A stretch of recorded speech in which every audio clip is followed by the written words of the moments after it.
Hello. അപ്പോൾ എണീറ്റപാട് മുറ്റമൊക്കെ ഒന്ന് പോയി നോക്കിയതാട്ടോ എന്തൊക്കെ ബാക്കിയുണ്ടെന്ന്. തലേദിവസം അമ്മാതിരി കാറ്റും മഴയും ഇടിയൊക്കെ ആയിരുന്നു കേട്ടോ. ഞങ്ങൾ മേലെ ഇട്ട താർപ്പായൊക്കെ പാറി ടാങ്കിൻ്റെ മുകളിലൊക്കെ പോയി വീണിട്ടുണ്ട്. പിന്നെ വേഗം പല്ലൊക്കെ തേച്ച് അകത്ത് വെള്ളം ഇറ്റുന്നതിന് 2 ചെമ്പൊക്കെ വെച്ചിട്ടുണ്ടായിരുന്നു. അതൊക്കെ ഓൾമോസ്റ്റ് നിറഞ്ഞിട്ടുണ്ട് കേട്ടോ. അകത്ത് ഫുള്ള് പൊടിയും മണ്ണും വെള്ളവും ചളിയും എന്തൊക്കെയോ ആയിരുന്നു. അതൊക്കെ ഒന്ന് തട്ടിക്കൊട്ടി എല്ലാം ഒന്ന് മാറ്റി വെച്ച് പിന്നെ പാത്രമൊക്കെ ഒന്ന് കഴുകി. ഇതെന്താ ഇത്ര രാവിലെ തന്നെ വേഗം പരിപാടിയൊക്കെ തീർക്കുന്നതെന്ന് വെച്ചാൽ നമുക്ക് ഇന്നൊരു സ്ഥലത്ത് പോകാനുണ്ട് കേട്ടോ. അപ്പോൾ ചോറും കറിയും വരെ ആക്കി വെച്ചിട്ട് വേണം പോകാൻ. അപ്പോൾ എത്ര സമയം പിടിക്കുമെന്ന് അറിയില്ല. അത് കഴിഞ്ഞിട്ട് വന്നിട്ട് പിന്നെ വെക്കാനൊന്നും സമയം കിട്ടില്ലല്ലോ. അതുകൊണ്ട് വേഗം ഞാൻ ഇത്ര രാവിലെ ചോറും കറിയൊന്നും വെക്കാറില്ല. അപ്പം അങ്ങനെ ചോറിന് വേണ്ടി വെള്ളം വെച്ചു, അരിയിട്ടു, ചിക്കൻ കറി അടുത്ത അടുപ്പിലാവുന്നുണ്ട്. അങ്ങനെ ആ പരിപാടികളൊക്കെ വേഗം നടക്കുകയാണ് കേട്ടോ.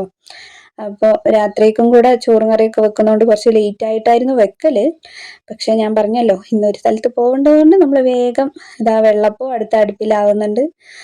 അതിൻ്റെ കൂടെ കറിയും റെഡി ആവുന്നുണ്ട്. അങ്ങനെ കറിയൊക്കെ ആയതിൻ്റെ ശേഷം ഞാൻ വേഗം അച്ചുവിന് ഫുഡ് കൊടുക്കാം കേട്ടോ. ഓനൊന്ന് തിന്ന് കഴിയണമെങ്കിൽ തന്നെ കുറച്ചധികം സമയം എടുക്കും. അപ്പോൾ 2 വെള്ളപ്പവും ചിക്കൻ കറിയൊക്കെ കൂട്ടിയിട്ട് അച്ചൂസിന് കൊടുക്കുകയാണ്. അപ്പം അത്രയേ ഉള്ളൂ. അടുത്ത വീഡിയോ ആയിട്ട് കാണുന്നവരെ ബൈ.